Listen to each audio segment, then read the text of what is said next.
Hi, my name is Dana Golden. Welcome back to Introduction to Geographic Information Systems. Our second lecture in our series on data and environmental economics on geographic information systems. Today we're going to talk about the basics of visualizing GIS data. So GIS data, let's review, is about spatial data. It's about data. It's about the world with a spatial dimension.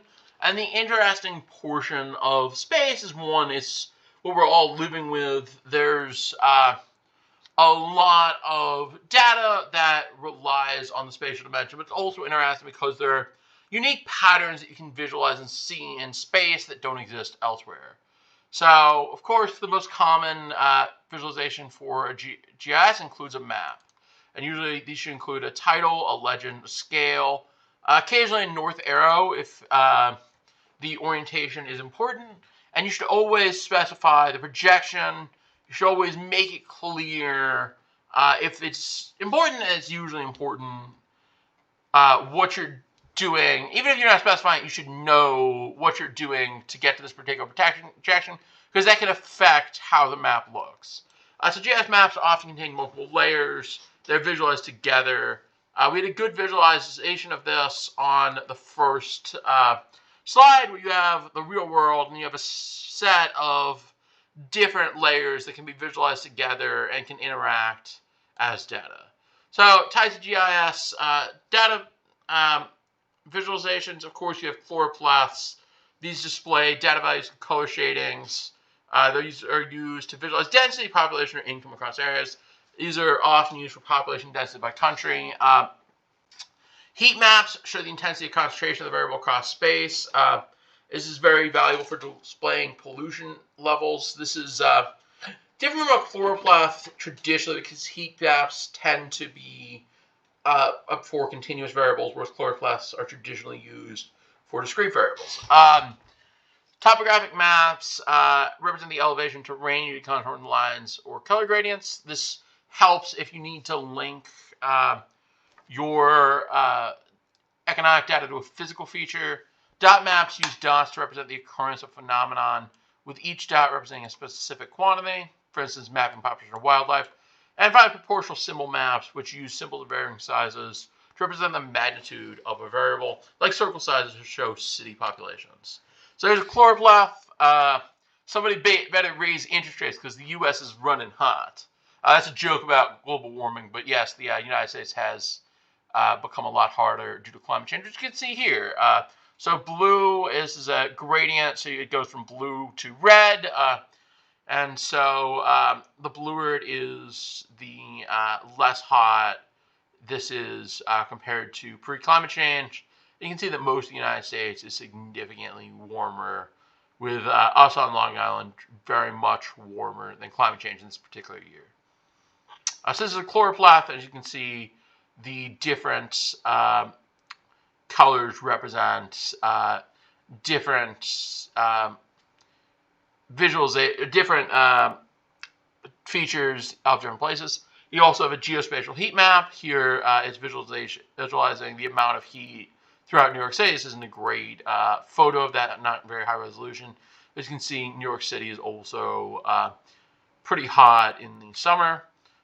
This is a dot density map, so each dot represents a worst case scenario, COVID-19 death and case. So this is from a scenario someone built, and each dot represents 150 persons in the red, and each dot represents 500 person in the yellow.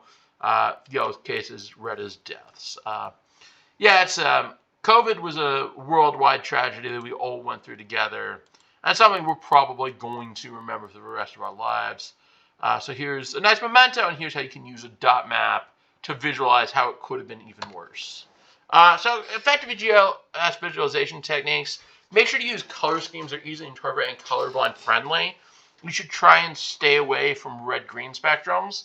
Try and use colors that are at least somewhat sequential.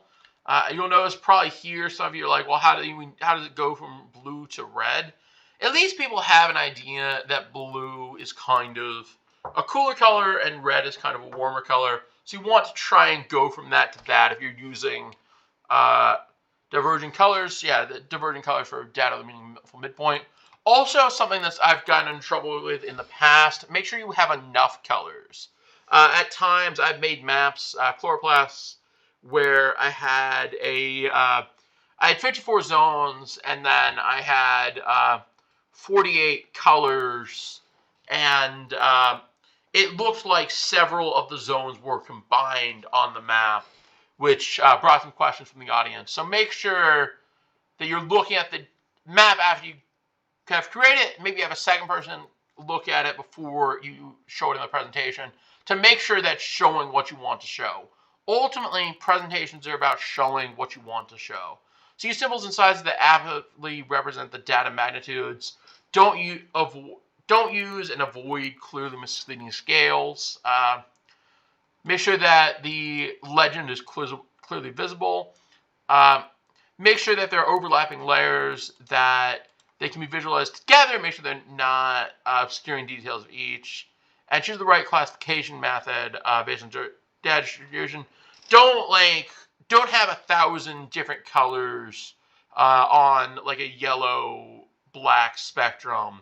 Have like a reasonable number of colors and classes so people can see in the chloroplast what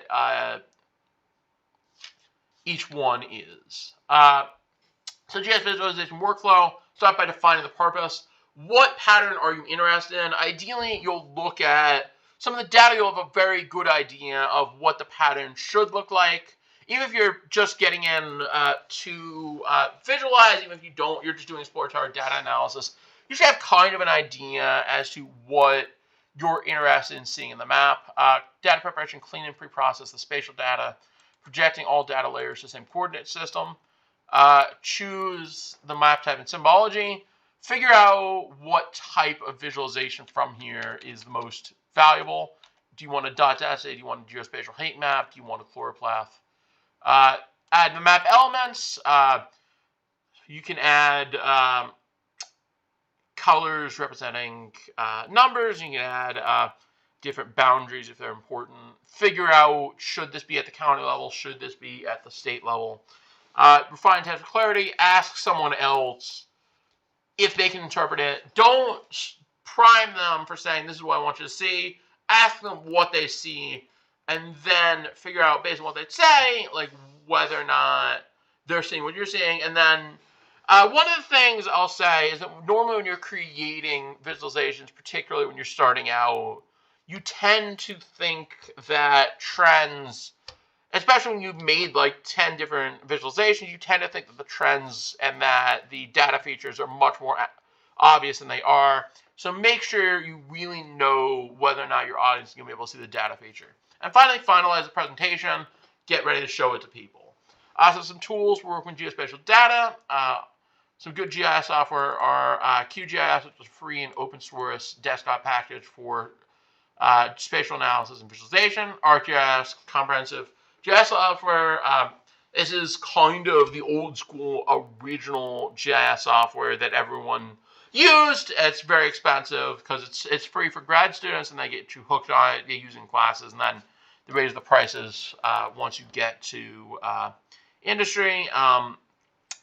So R and Python are two other good examples of programming languages that are useful for GIS. These, I think, are probably what most of you should be using, and was why I use.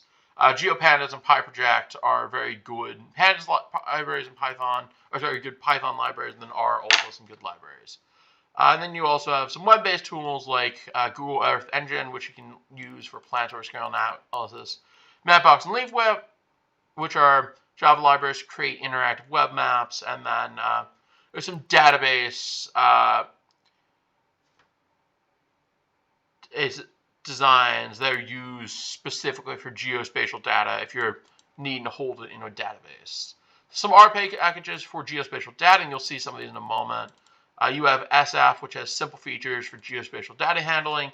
You have SP, which is a package for spatial data classes and methods. It's a legacy now. Most of it's been incorporated in SF, but still useful to be able to look at it. You have raster, which allows for the analysis and manipulation of raster data, and you have Terra, which is the modern replacement for raster with enhanced functionality.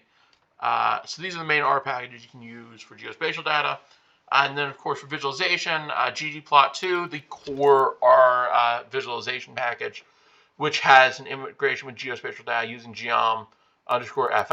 SF. Remember that in ggplot, you define a geometry. In this case, you're defining the geometry as a standard feature, which means that you're defining it based on a geographic feature, normally by giving it some sort of map. You can also use tmap, which allows you to have static and interactive visualizations.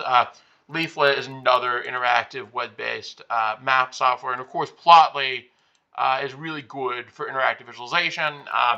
You can very quickly move from having an idea to having a visualization in Plotly. Some specialized tools, if you need something very special, are GDAL, which interfaces with GDAL, particular data software for reading and writing. RGOs, which performs geometric operations on spatial objects. This is particularly useful if you want to find a distance or you want to perform something very specifically geometric. LWGeom, which is advanced geometry operations.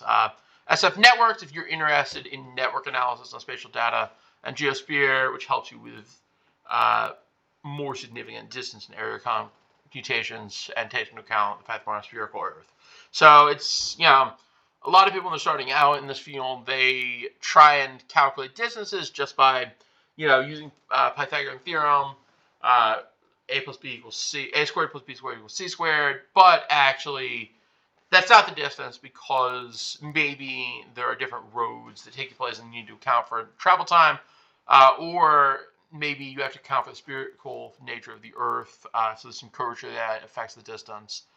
These are important things to think about based on your use case. So loading and fetching geospatial data, you do library SF, you read the shapefile data, goes to st_read. We did this before, and then you inspect the data, just see what it is, see what it looks like, make sure it has the variables you need, and then you can plot the basic geometry using st_geometry data. And now if you want to visualize it with ggplot, you do ggplot of data plus geom_sf. This tells it it's a map, and then you can use a basic map, or you can use a title and that theme, and then you can also visualize a particular variable by doing data $, and then the variable name. You can color by attribute, ggplot data. You add in geom_sf, and then you fill it with the aesthetic attribute fill equals in the attribute column. And then you put in the scale you want. Here, this makes the scale automatically. And then again, we have the plot title. If you want to add multiple layers, you do the overlaid, which is the additional geospatial data. So this is another shapefile we're adding in that has additional geospatial data. And then you combine the different layers. So you have one layer, which is your original data, and then you have another layer, which is your overlay data. And so you're overlaying multiple geospatial layers so that you can visualize several different types of information. So Leaflet and Plotly and Tableau are all different softwares for interactive visualization. I'm going to leave it here, and I'll pick up with interactive visualization next time. Hope to see you there.